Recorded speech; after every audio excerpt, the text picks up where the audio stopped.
So back in the first couple videos, when I just drew some SN1 mechanisms, I said that proton transfer would occur so that we would get a neutral organic product molecule, but I really didn't describe that any further.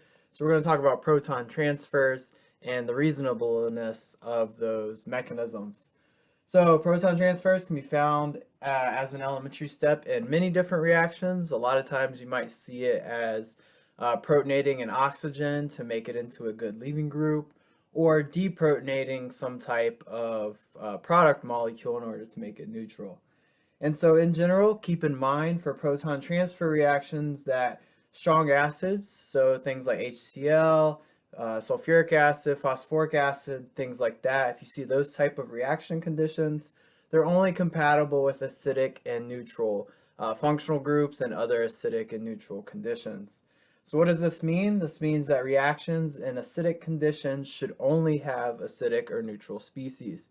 And so mostly when you have something like HCl, sulfuric acid, phosphoric acid, things like that, you should only have either neutral charges, neutral molecules or positive charges floating around. Just as strong acids are compatible with acidic and neutral conditions, strong bases are compatible with basic and neutral conditions. And so if you have something like sodium hydroxide or LDA or some type of other base, in your mechanism you should only have neutral molecules and negatively charged molecules. So let's talk about what is classified as something that is more acidic or something that is more basic. So think about pKa's. Things that have lower pKa's are more acidic. So if we think about something like HI, it has a pKa of about -9, and so it is very acidic. And then its conjugate base, which is I-, therefore is the least basic and an extremely weak base. It wants to give up this proton, so it has no reason to want to go pick up a proton. And so if we continue down our pKa list, next we would see HCl as a pKa of about -7. So it would be another very acidic molecule. And then its conjugate base, Cl- is a very weak base. H3O plus has a pKa of -1.7. So again, a pretty strong acid, and its conjugate base would be H2O. Water is a very weak base. Carboxylic acids have a pKa of about 4.5 or so, and so there's a fairly strong acid, and then the conjugate base is this acetate shown here, which is a fairly weak base. And then we have our protonated amines, so here we have ammonium, and this has a pKa of about 9.5, and so we're starting to get towards the weak acids, but this is still kind of considered strong. And then its conjugate base, NH3, would be a fairly weak base itself. So after this point, we start to see a divide, and so everything that is this way is a strong acid, and everything that is this way is considered a weak acid. And then the same thing down here for the bases. So if we split right here, everything that is this way is a weak base, and everything that is this way is a strong base. And so if you think about the pKa's of these things up here, pKa of water is 15.7, and so its conjugate base, hydroxide, is a strong base. Then our neutral amine compound, shown here as ammonia, has a pKa of about 35. So its conjugate base is this nitrogen with this negative charge, so it's a very strong base. Hydrogen, H2, has a pKa of about 35 to lose one of those hydrogens and get to its conjugate base, H-. And so hydrogen, hydride, H- is a very strong base. And then lastly, if we have a sp3 hybridized carbon, it has a pKa of about 50. And therefore its conjugate base is one of the strongest bases we will see. All right, so let's talk about how to reasonably draw a proton transfer mechanism when you're going through a reaction mechanism. So if we approach a problem that looks like this, we see that we're converting this alcohol here to this chlorine containing molecule. And so we want to look around our organic molecule, identify our carbon that is partially positive. We see that this one here is attached to the oxygen, and we see that it is tertiary, so it's going to be partially positive, and this is where our reaction is going to take place. Tertiary carbons promote SN1, E1, and E2 reactions. So if we look at what is over top of the arrow, we have HCl. This is neutral, which promotes SN1 and E1 reactions. And then we don't have heat, so we are thinking that this is going to proceed via an SN1 mechanism. And so there's a couple different ways we could think about drawing this. One way is going to be correct, and one way is going to be incorrect. I'm going to start by drawing the incorrect mechanism first. So we're looking at our molecule here. We know that hydroxide is our leaving group. It just pops off, so we have a heterolysis step. And this leaves us with our tertiary carbocation, as well as hydroxide being kicked off as our leaving group.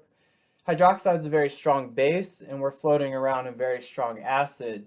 Proton transfer reactions are extremely fast and occur before anything else happens.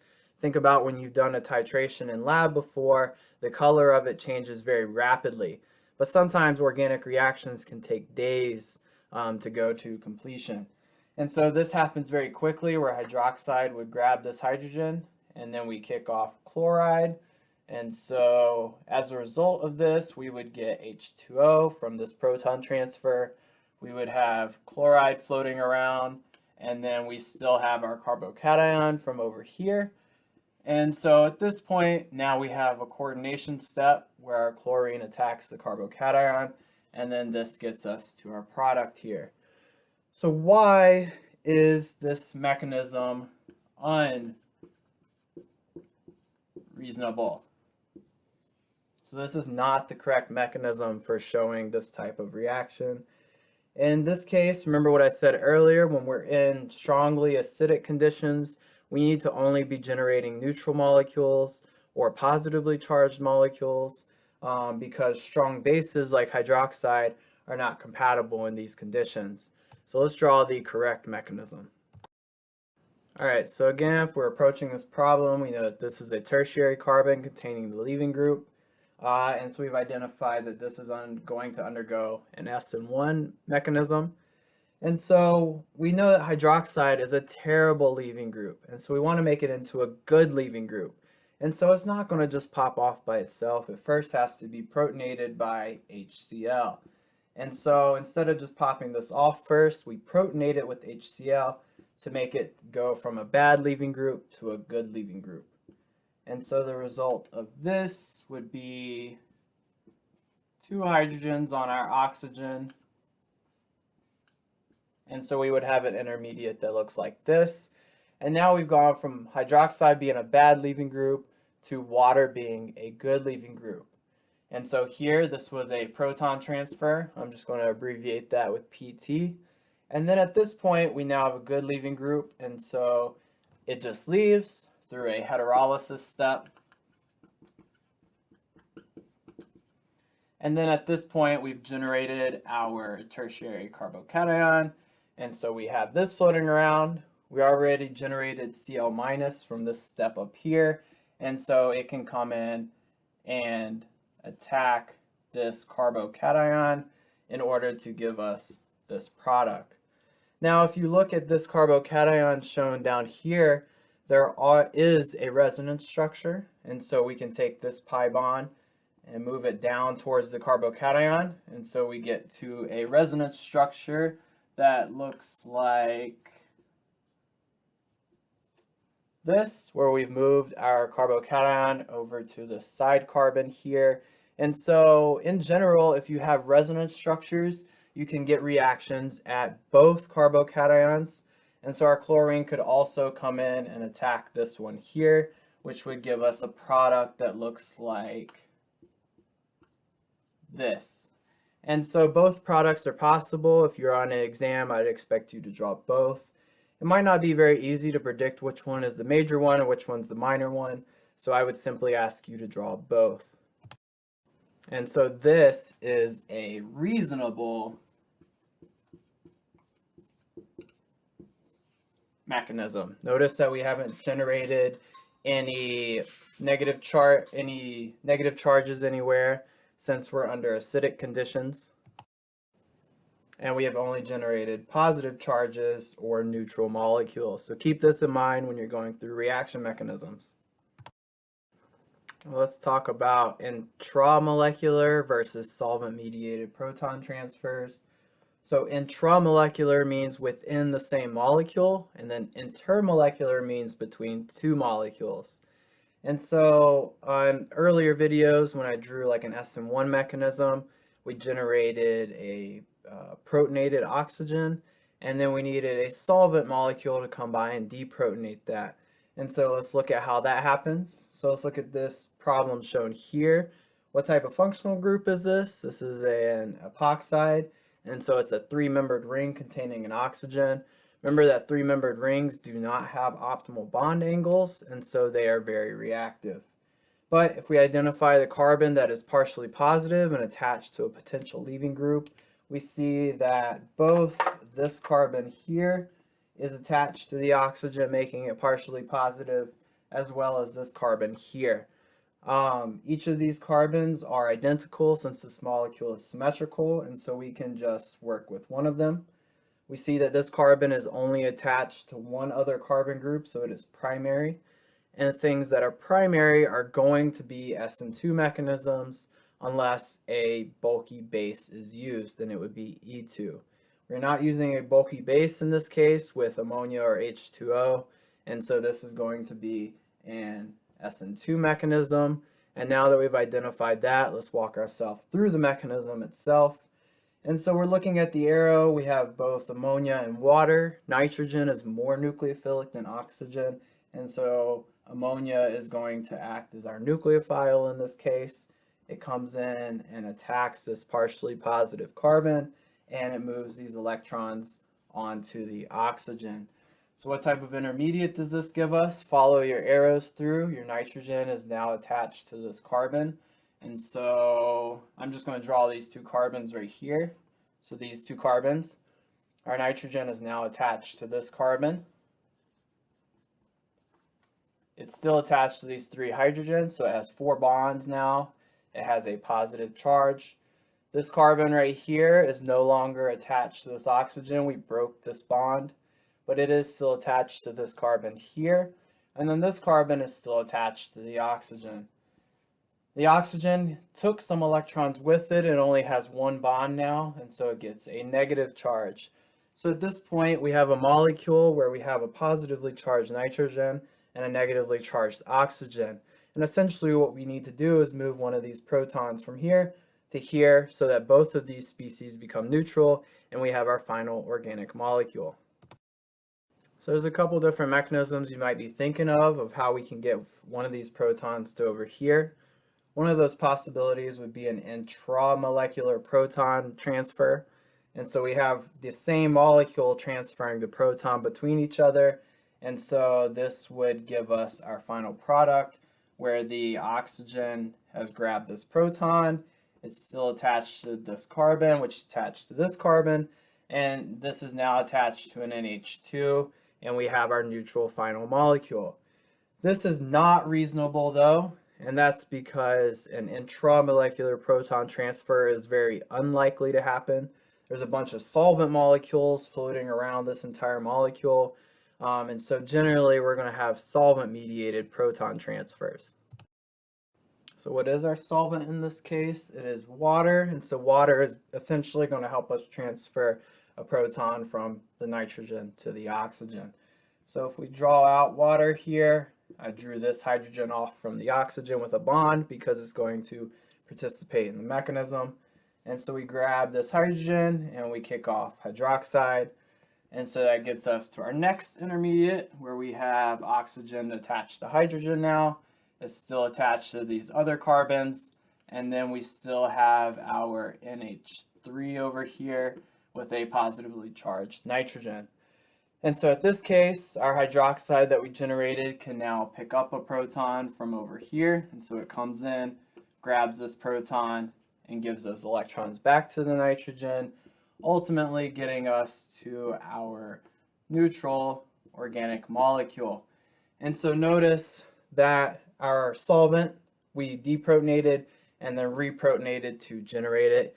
And so generally this is an acceptable way to draw a proton transfer mechanism. So you might be thinking why I drew that in two steps, where this pulled the proton off the water, I then drew another molecule, and then the hydroxide pulled off the nitrogen to give us our final product. Why didn't I just draw it all at once, where I take water here, I say that I'm grabbing a proton, and at the same time I have some hydroxide floating around, and it comes in and grabs my hydrogen and gives those electrons back to my nitrogen. This is unreasonable. We call this a termolecular reaction.